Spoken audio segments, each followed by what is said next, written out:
सत्ताय नमः।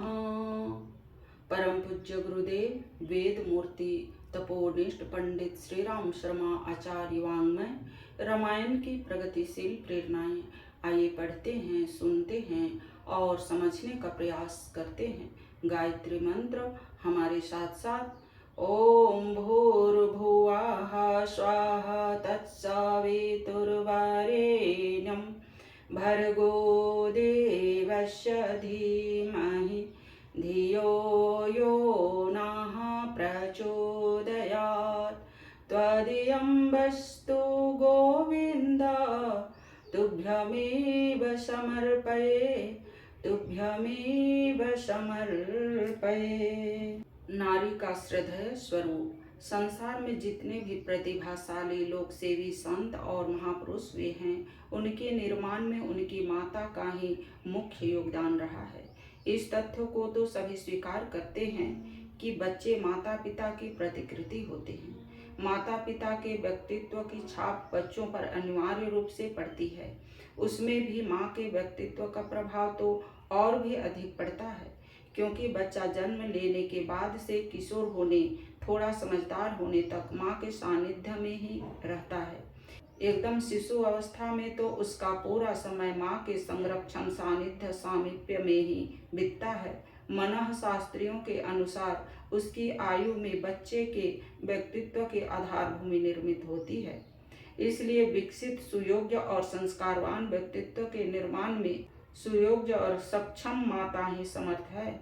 यदि माता स्त्रियां शिक्षा, संस्कार, योग्यता और गुणों की दृष्टि से अविकसित, अक्षम रहे तो सुयोग्य नागरिकों के निर्माण की आशा किस आधार पर की जा सकती है। समाज में सुयोग्य नागरिकों की बहुलता रहे, इसके लिए नारी का विकसित होना आवश्यक है। किंतु इन दिनों दुर्भाग्य से नारी की स्थिति बहुत ही हेय और गिरी हुई है। समाज में सुयोग्य व्यक्तित्व की संख्या बढ़े और समाज ऊंचा उठे, इसके लिए आवश्यक है कि नारी की स्थिति में सुधार लाया जाए। स्थिति को बदलने और नारी को उन्नत, विकसित बनाने के लिए जन जागरण का कार्य प्रथम आवश्यक है। यह कार्य जिन कारणों से अधर में ही लटका रह जाता है, उनमें से एक प्रधान कारण लोगों की ये मान्यताएं भी है कि नारी की प्रगतिशीलता धर्मशास्त्रों के अनुकूल है भी या नहीं। न जाने प्रगतिशीलता के साथ आए उत्तरदायित्वों को नारी संभाल भी पाएगी या नहीं। वास्तव में ये दोनों ही प्रश्न हमारे अज्ञान और अविवेक के कारण खड़े होते हैं।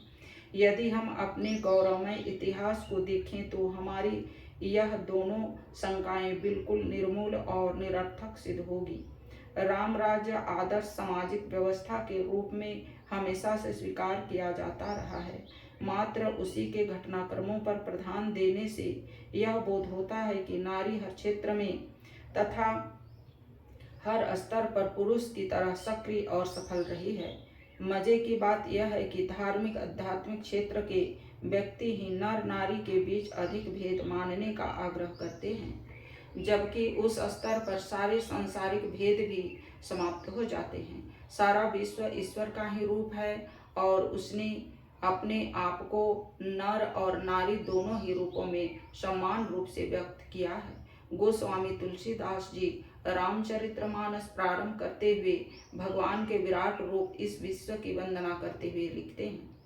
सिया राम मैं यह जग जानी, करमु प्रणाम जोरी जुग प्राणी, करमु प्रणाम जोरी जुग प्राणी।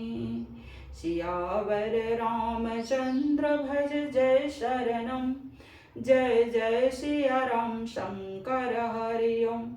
राम राम जय जय राम सिया राम, राम राम जय जय राम सिया राम। इस सारे जगत को श्री सीताराम में जानकर मैं दोनों हाथ जोड़कर प्रणाम करता हूँ। इस विश्व का भगवान के रूप में नमस्कार करते हुए उन्होंने केवल राम को ही संबोधन नहीं किया, सीता को भी किया, बल्कि सीता को श्री राम से पहले संबोधित किया। इसे स्पष्ट है कि भगवान पुरुष और नारी दोनों ही रूप में इस विश्व में संव्याप्त है। यदि प्रधानता दी जाए तो नारी रूप ही दिए जाने योग्य है। वास्तव में दोनों का भेद हमारी बुद्धि की कल्पना मात्र है। वास्तव में सीता एवं राम, प्रकृति और पुरुष में कोई भेद नहीं है। वह तो एक ही सिक्के के दो पहलू हैं। एक ही तथ्य को दो प्रकार से प्रकाश में लाना भर है। इस भाव को तुलसीदास जी ने एक दोहे में बड़ी सुंदरता से व्यक्त किया है। गिरा अरथ जल बीच सम, कहियत भीन न भीन, बंधु सीता राम पद, जिन्हि परम प्रिय खीन सियावर, रामचंद्र भज जय शरणम, जय जय सिया राम शंकर हरि ओम। राम राम जय जय राम सिया राम, राम राम जय जय राम सिया राम। जो वाणी तथा उसके अर्थ तथा जल एवं लहर की तरह कहने भर के लिए अलग है, परंतु वास्तव में अभिन्न एक है, उन श्री सीताराम जी के चरणों की मैं वंदना करता हूँ, जिन्हें दीन दुखी बहुत ही प्रिय हैं। इससे स्पष्ट हो जाता है कि भगवान के पुरुष रूप और नारी रूप दोनों में कोई अंतर नहीं है। जहाँ वाणी है वहाँ अर्थ होगा ही, जहाँ पानी है वहाँ लहरें होगी ही। उन दोनों के कार्य और महत्ता में अंतर नहीं किया जा सकता, परंतु इन दिनों उक्तियों पर ध्यान देने से यह तथ्य सामने आता है कि पहली बार पद का आरंभ सिया से किया गया तथा दूसरी बार गिरा से। दोनों ही स्त्रीवाचक शब्द है। यह प्रयोग स्पष्ट रूप से मातृशक्ति को प्रधानता देने के लिए किया गया है। वस्तुतः मातृशक्ति की अपनी ऐसी विशेषता है भी जो अन्यत्र मिलती ही नहीं। वंदना प्रसंग में श्री जानकी जी की वंदना करते हुए तुलसीदास जी ने मातृशक्ति की उस विशेषता का उभार है। लिखा है, जाके जुगपद कमल मनाऊं, जाके जुगपद कमल मनाऊं, जासु कृपा निर्मल मति पाऊं, जासु कृपा निर्मल मति पाऊं, सियावर रामचंद्र भज जय शरणम, जय जय सिया राम शंकर हरि ओम। राम राम जय जय राम सिया राम, राम राम जय जय राम सिया राम। आज के वीडियो में इतना ही। लाइक, सब्सक्राइब और शेयर करें। धन्यवाद। ओम शांति।